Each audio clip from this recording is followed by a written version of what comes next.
Hello and welcome to News Night. My name is Rodangonzi. On sign language. Later on is Mugalo Mohammed. Let's take a look at our top stories for the night.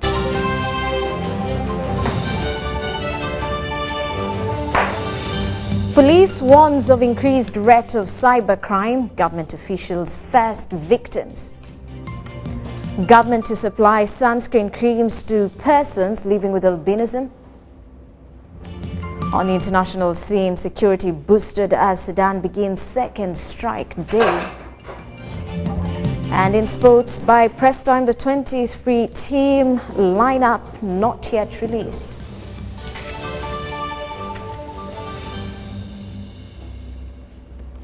Hello once again. 5 UPDF officers attached to external security agency ESO have been hailed for preventing the attack on the security facility at Mutungo Hill. Government spokesperson Ofono Pondo says the officers exhibited discipline and thus were given medals on 9th June during this year's Heroes Day celebrations in Kasanje. This follows the 5th February 2019 visit by Justice Catherine Bamgamerire and her team, where she was blocked from accessing the land. Government has hailed Sergeant Katiriba Julius, Sergeant Chabuma David, Sergeant Yigasrat, Lance Corporal Kanyirika Robert, and Lance Corporal Tusime Veneranda for preventing an attack on the Mutungo Hill security facility.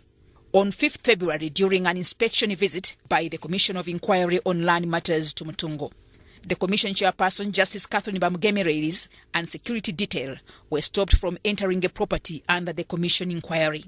In a media brief, the Executive Director, Uganda Media Center, Ofono Pondo, said the officer exhibited military discipline. Because of the exceptional courage and professionalism with which these officers conducted themselves. 1, preventing the penetration by unauthorized persons into a restricted security facility. They showed commitment to duty. They proved that they knew their command. Whereas there was a fracas, the officer resisted to be disarmed and prevented entry into ESO facility. Because if they had been disarmed, most likely those unauthorized persons would have entered the restricted facility, and you never know what else would have happened. Now, the security officers earned medals during this year's Heroes Day celebrations. Sergeant Katiriba Julius, who led the team, got the 3rd highest military decoration in military medals, the Renzori Star Medal. Sergeant Chabuma David, Sergeant Yigasrat, Lance Corporal Kanyirika Robert, and Lance Corporal Tusime Veneranda received the Golden Jubilee Independence Medal. But President Yoweri Museveni advised the police officer to always follow lawful instructions. Mutonyi Hilda, UBC. Meanwhile, police has urged the public to be vigilant as cyber-related crimes are seemingly on the increase in the country. Police spokesperson Fred Enanga says the force has registered high cases of impersonation, extortion and soliciting of money on social media platforms in the names of top government officials. Philip Aguta has more. The unscrupulous criminals mainly use fake Facebook accounts impersonating top government officials to solicit or extort money from the public. Others make calls pretending to be personal assistants to the VIPs in the country. We are getting so many complaints from people who are being duped into paying money, revealing personal information, gaining access to their computers and bank accounts. Other complaints of threats and extortion, fake charities, jobs, investments, advertisements, and online payments. Some of the top government officials that have reported cases of impersonation at police include the Prime Minister, Dr. Rukahana Rugunda, the NRM Secretary General Justin Kasule Lumumba, Chief Justice Batu Katurebe, Speaker of Parliament Rebecca Kadaga, Executive Director, National Roads Authority Allen Kajina, and a number of ministers and top security personnel. All these are under investigation, and However, we want to inform you that during the course of last month, our cybercrime unit was able to arrest one called Ntambi Ivan, and we charged him in Buganda Road Court. He's right now on remand for a case of personation to the prejudice of General Peter Elwelu, whereby he was soliciting, he created a Facebook account in the names of Elwelu Peter and was soliciting money from soldiers and civilians. We were able to track him down and also recovered money. Although some of the criminals have been arrested, many are still at large. Therefore, we want to advise them to avoid such scams, falling victim to such scams, whereby we advise them to always avoid using any contact information given by callers. There are callers who call you and they ask you to divulge information, your PIN numbers, and so on and so forth. So we are advising the public to desist from such. The impersonators manipulate available cyber laws to woo their victims, and failure by the victims to report them to police makes the criminals to persist. Philip Aguta reporting. The Ministry of Health will avail sunscreen creams and sunglasses for people living with albinism.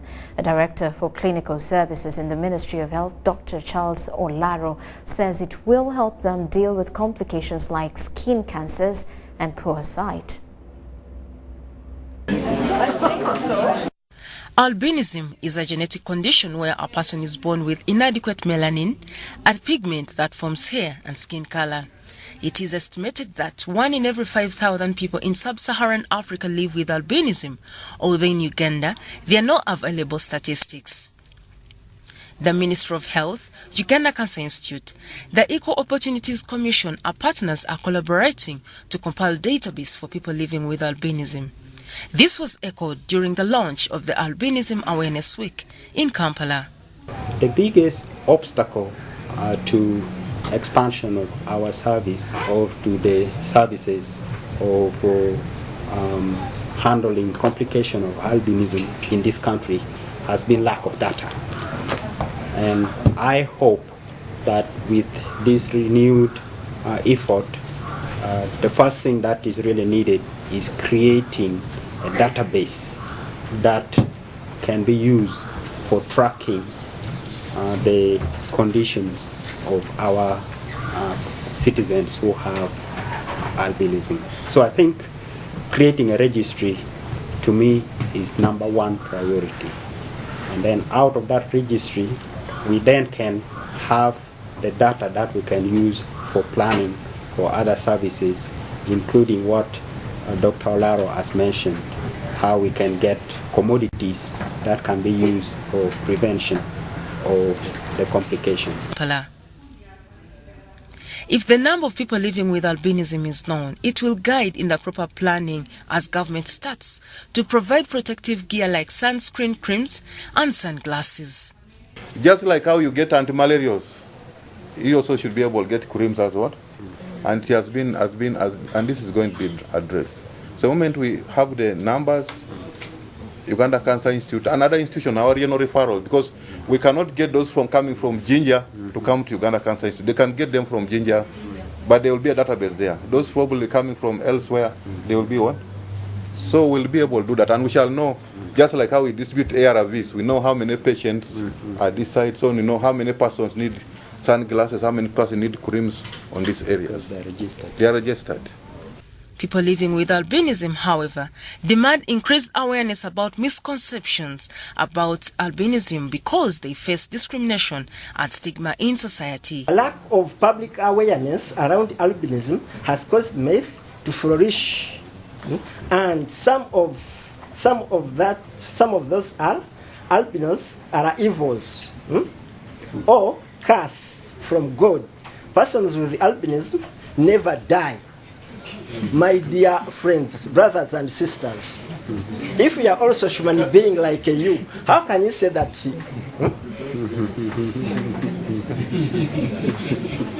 Let us think about it. The Albinism Awareness Day will be commemorated on Thursday, June 13th on the theme Standing Strong.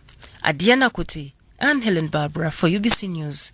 For teachers, we touched on it a bit, what is actually needed. Oh well, now Fenat Tukole Hawkers and Vendors Association want Kampala Capital City Authority KCCA to produce operation licenses for them in the city. They argue that KCCA resolves their matters unlawfully to the extent that there is no redress. Ivan Kawa was at Parliament when the team presented a petition to the Speaker. Kampala Capital City Authority law enforcers are in the spotlight over misconduct. Although there is no clear guideline on hawking in the city, the enforcers act with impunity. The hawkers have formed an advocacy group, Fenatukole Hawkers Association. They draft all the ordinance that is targeted to regulate such acts of vending and hawking in Kampala is just on the desk. Not discussed, not passed, not approved. Our officers are trained.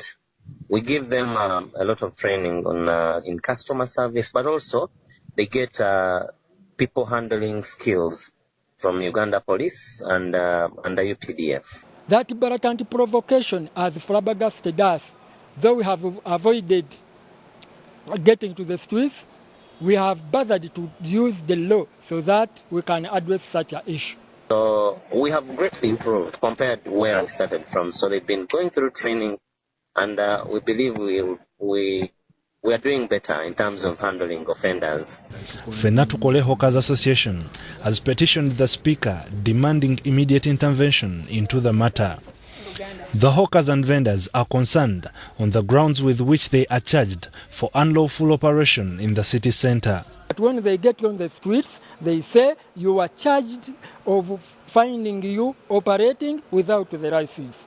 But no desk, no office, no officer that can provide you with the information that the license is in such a and such a office. So right now, we do not have any permits for people to operate in ungazetted areas.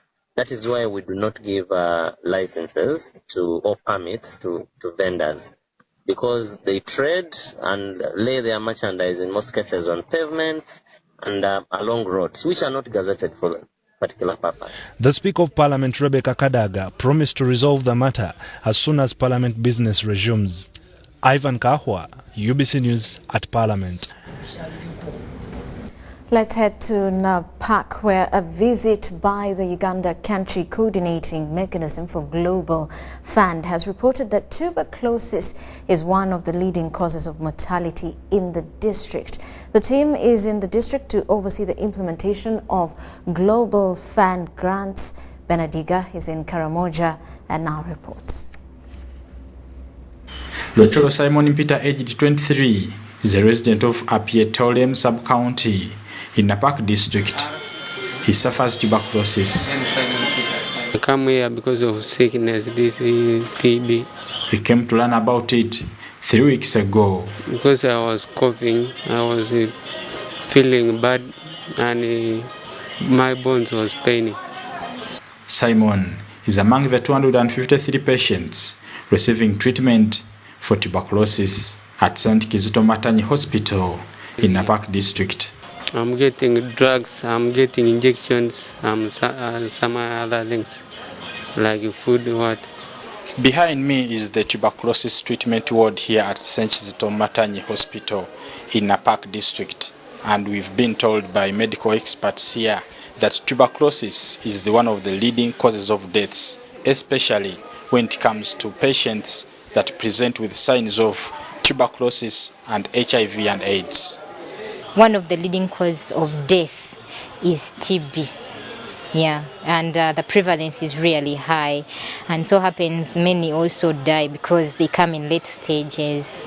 Yeah, actually the most death is amongst patients who are co-infected with HIV, TB, HIV. Yeah, when you look at the death rate, most of them are HIV TB patients. Yeah, though the prevalence of HIV here is not very high. Yeah. It seems the social cultural setting of the population and their way of living contribute to the vulnerability. Yeah, we have something called manyata, like a homestead of very many people living together. So if it is one person who is having TB and these other people around this very patient are likely to have TB. So that is the reason why as a country we should focus a lot on community aspect of TB management in terms of treatment support, in terms of follow-up, in terms of contact tracing, to get to the community and ensure that people understand what TB is all about. It's not witchcraft. It's not caught through sharing utensils. It's treatable. It's curable. And so it's all about information at the community level. The hospital has 2 gene expert machines used for diagnosing tuberculosis, but one is not performing to full capacity, hindering service delivery. Over 70 samples are checked every week. We can have a little delay because we have only 7 modules running. So the one that is down cuts off the output. So it increases on the waiting time for the patient. The Chief Executive Officer, St. Kizito Matanyi Hospital, Brother Gunter Narich, is skeptical about the bureaucracy involved in purchasing medical equipment. How many months no help right now, the second one? Maybe almost a year now, huh? And the other fellow has to run around to get a spare for the spare tire or let's say new tires for the thing is a problem. He has to fall 10 times before he gets it because the things are flat now in the rainy season. Until they say, okay, exception, you buy the tires yourself because our procedures are too long. And I could tell you a lot of stories about all these procedures which take a lot of time and they are not cheaper, they are more expensive at the end. Brother Gunter interacted with the Uganda Country Coordinating Mechanism for Global Fund. In the country, Global Fund Board visited Napak District to oversee the implementation of programs supported by Global Fund. We have created connection network between the hospital and the ministries, especially the Ministry of Finance, Ministry of Health, and the conversation has started. But in addition to that, we asked the DHO to work closely also to see how they can be able to support this hospital, which is giving one of the best services, if I can say, to the people. Founded in 1970, the 250-bed rural hospital in Napak District is among the 33 private not-for-profit hospitals in the country run under the Uganda Catholic Medical Bureau. The team continues its oversight visit in Moroto District before heading to Chiriandongo and Kibale districts. Bernard Higa, UBC TV, Napak District in Karamoja. And with more details, you're watching News Tonight.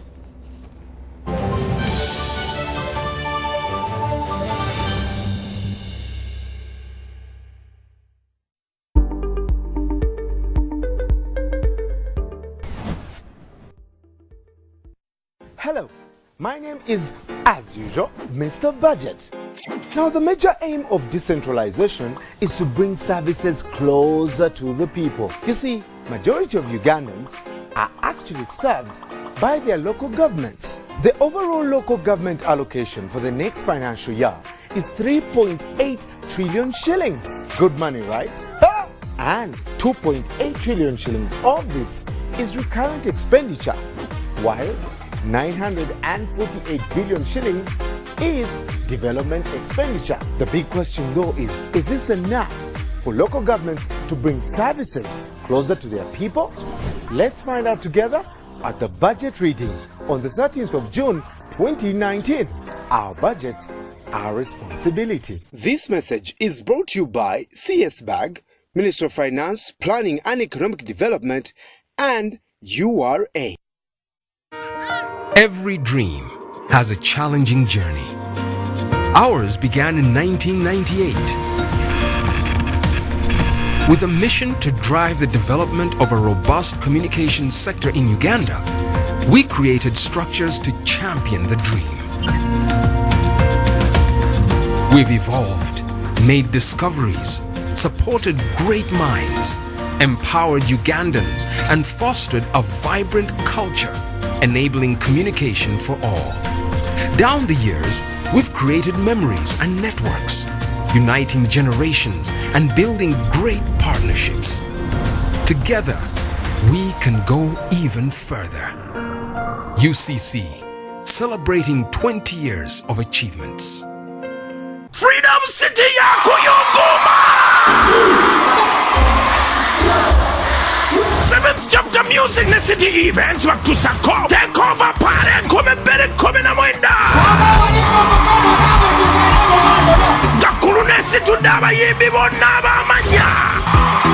Representative waka WhatsApp itsapoendi Kenzo nakuzo mwezi makumi abiri July Freedom City take over party Calvin the entertainer. I don't know, some we originate, some of them are imitated. It's the king herself on the 20th of July. Mr. Samagra, Itosi, Ravidom Tuju, White Bender, King Saha, Media Jasmine, Space Dana, Ghetto Kids, Voltage Music, Maureen Antume, Fefe Busi, Livingston, Exodasa, Tim Swizzy, Sharon Payton, Robert Daba, Alento from USA, Palazzo, Chosen Blood, Vivian Tendo, Rened, Aziza Sion, Senga Banga, Topika Sente, Naira Ali, Hey Pasa, Ruden White, Victor Camenyo, Big Guy, Steady, Naba Ibeba Nabanji, Runechi Chagwana Mevo, one of Let's Cover the Entertainer, Gajago Miaka Komina Gomonga, Kueresa. Calvin Jangondane, yo, what's up? I'll be performing at Freedom City on the 20th of July, take over party. Nakuzomweza abiri July, twetange ku Freedom City, tatuwagira Calvin, emiaka 10 gumu. Freedom City ngabiri July, talking on Twarugumo, VP Mitwale Biri, Calvin the Entertainer in Kalabalaba. Emiyangigo sao mwendezo regulo. UB Siba Chifu Jiride. Tinono Chigesemo. Ngabiri July kome birikum na mwenda. Freedom City.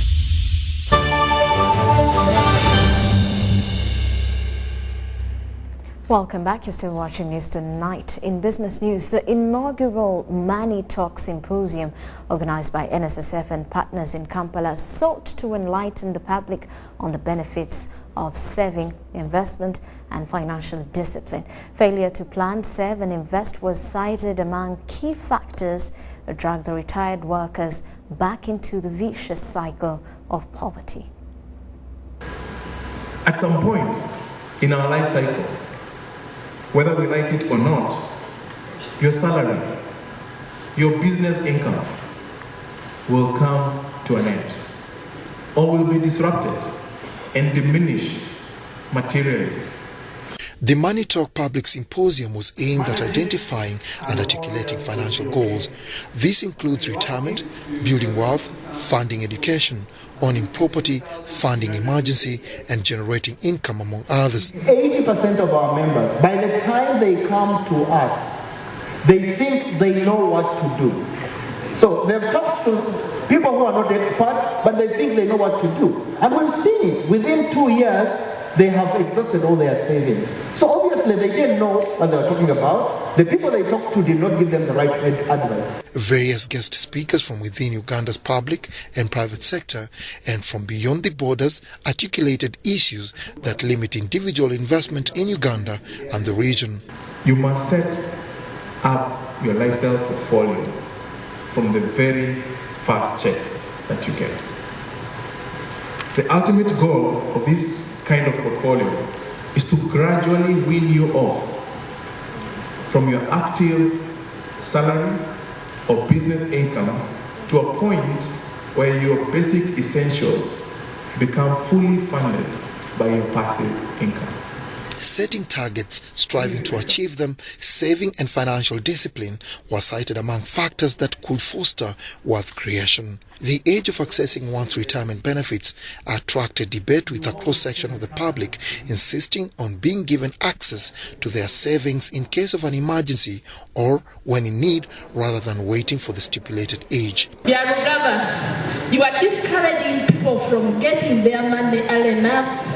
Personally, I disagree, and it's my humble request that those who are willing to get their money early, please give it to them and they invest before it is too late. Thank you very much. Because we don't think it is in your best interest to give you this money at the age of 45. That is the honest truth. Because if You think you've mismanaged your 95% and therefore need your 5% at the age of 45. It is highly likely, and I've given you the numbers already, I don't need to repeat them. It's highly likely that you're going to misuse them. The public was urged to plan, save and invest their earnings. Dennis Igoa for UBC Business. I'm telling you, savers want their money. But moving on from that, the successful horticulture depends on seed quality, soil treatment, and willingness to learn new skills. During an on-farm training session for tomato and cabbage farmers at Agramax Horticultural Training Campus Lutete in Kasangati Town Council, farmers were equipped with skills to operate on small acreage. Despite the rising commercial profitability of crops like tomatoes, cabbages and other vegetables, the challenge of selecting quality pest-resistant varieties is still a challenge. Simlo Seeds Uganda and Syngenta Uganda have trained farmers on commercial growing of tomatoes, cabbages and other vegetables on a small acreage. The tip, and once they eat your tip, it means you are going to lose your cabbage. So always ensure that there are no pests called aphids. Syngenta Uganda, head of sales and marketing Pascal Kahesi, explains the significance of the training session. Challenges on such fields are usually diseases and soil-borne diseases. The most challenging one is called bacterial wilt. In Uganda, they call it chiwotokwa. Some of the participants share experience from the training session. Training, we've learned how to take care of the crop, right from the point we buy the seed to the point when we put it in the field, up to the end product. For me, I have learned how they are watering the cabbage. And I have learned how it's different of cabbages, Florian. Disease resistant and high yielding tomatoes and cabbage like Eskazu, Kilele 1 and Gloria 1. Story compiled by Juko Collins. Let's take a look at the money market.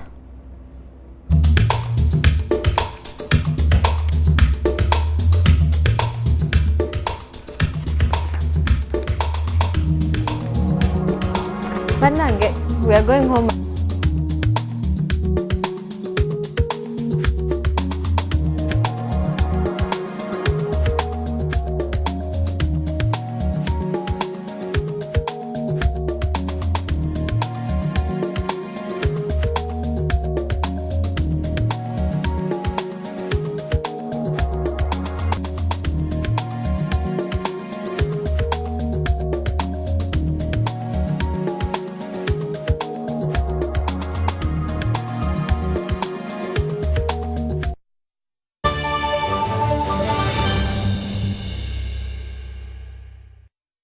Sudan's military council says it will reinforce the deployment of security forces, including the feared Rapid Support Force, as the country enters the second day of a civil disobedience campaign.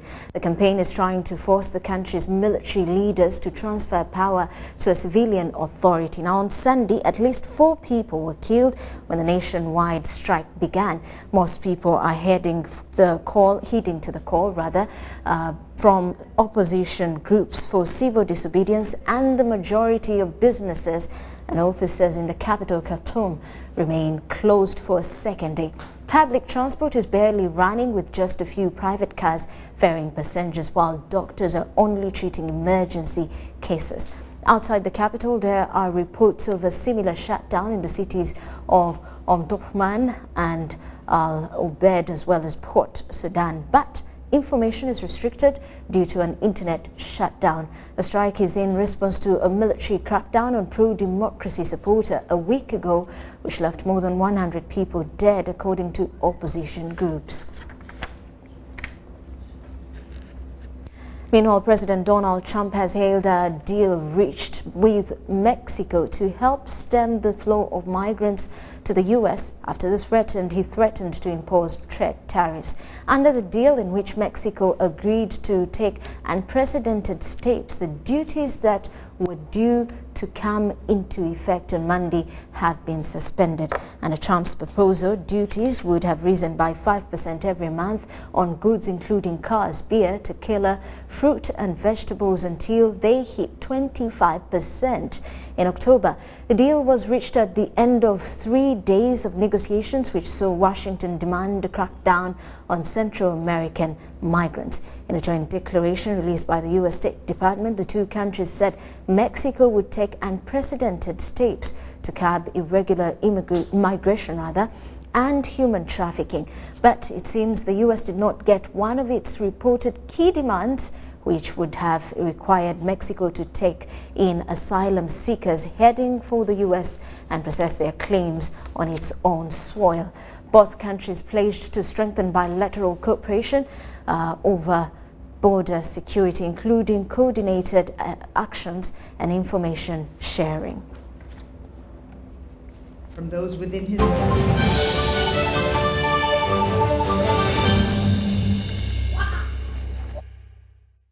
Uganda's national soccer team technical staff is still defeated on naming the final 23-man squad to represent Uganda at the upcoming Africa Cup of Nations AFCON. With most other nations like Nigeria and Uganda's Group A opponent Zimbabwe already through with that task, news from Abu Dhabi, where the Cranes is camped, is still sketchy. Earlier today, social media outlets revealed that Vipers Tadeo Lwanga and KCCA's Alan Chambade and Ethiopian best Christ Storm and Tambi had been dropped. The Cranes had 27 players in the Abu Dhabi camp but were hit by injury to Moses Waiswa, meaning that only 3 have to be dropped.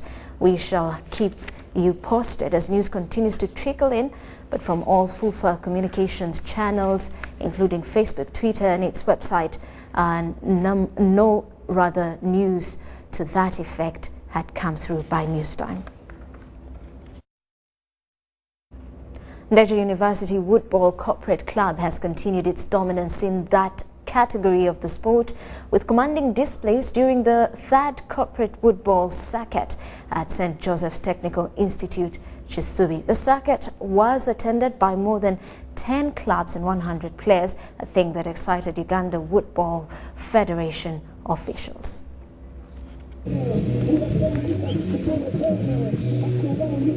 Circuit has been good. The turn-up was good. When you look at the competition, it was really a competitive game, both for male and female. This is an indicator that actually, when you look at sports generally, Woodball inclusive, when sports goes to these corporate companies, the more these games tend to grow. And as Woodball Federation, we have made it a response to make sure that we work closely with these corporate companies. That is why we have this corporate category of competition. Meanwhile, Bulemezi FC and Budu FC have played out a goalless game in this year's Buganda Masaza Cup first leg match held at Kasana Sports Ground in Bulemezi, Luwero district. Kasana Sports Ground, that's rather the football match in the preliminary group stage played, was cheered by thousands of enthusiastic fans of both sets of teams. Failed to live up to its high billing by the organizers due to a waterlogged, soggy pitch on which it was played. Kasana Luwero town and neighboring areas witnessed a heavy downpour before kick-off time of the football match that lasted 2.5 hours. Soon after kick-off, the home team, Bulemezi FC, made spirited efforts to score but could not because of a muddy and watery section of the pitch in front of the goal mouth area from which they had to score. In the first place, I want to thank the supporters for having turned up in big numbers. Thank you so much, and we are willing to consider to win when we visit Budu. But the match progressed, and visiting Budu FC made relentless efforts trying to score an away goal. However, all Budu FC efforts were brought to a halt because of the defensive efforts of Bulemezi FC, coupled with support of the home crowd and the soggy, watery pitch. The match ended in a 0-0 draw. We are very hopeful that we can equalize with a win at away in Bulletin. So this draw, as the beginning of this tournament, it has been also a great achievement. Bulemezi FC CEO Andrew Walakira appealed to government to improve the standard of football pitches. The pitches has not very best to both teams. That's why I can apologize to communities or the government, wherever, or the individuals who can come in to assist. This is not only here at Bulemezi. With this ground of Kasana, there is a lot of playgrounds which are in similar condition. Meanwhile, Budu FC and officials rushed to their team bus and departed soon after the match. Report compiled by Jim Kaliesubula, UBC News.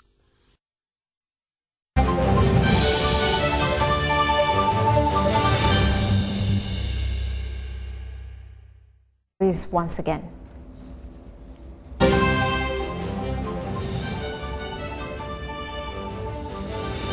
Police warns of increased rate of cybercrime. Government officials first victims. Government to supply sunscreen creams to persons living with albinism. On international scene, security boosted as Sudan begins second strike day. And in sports, by press time, the 23-team lineup was not yet released.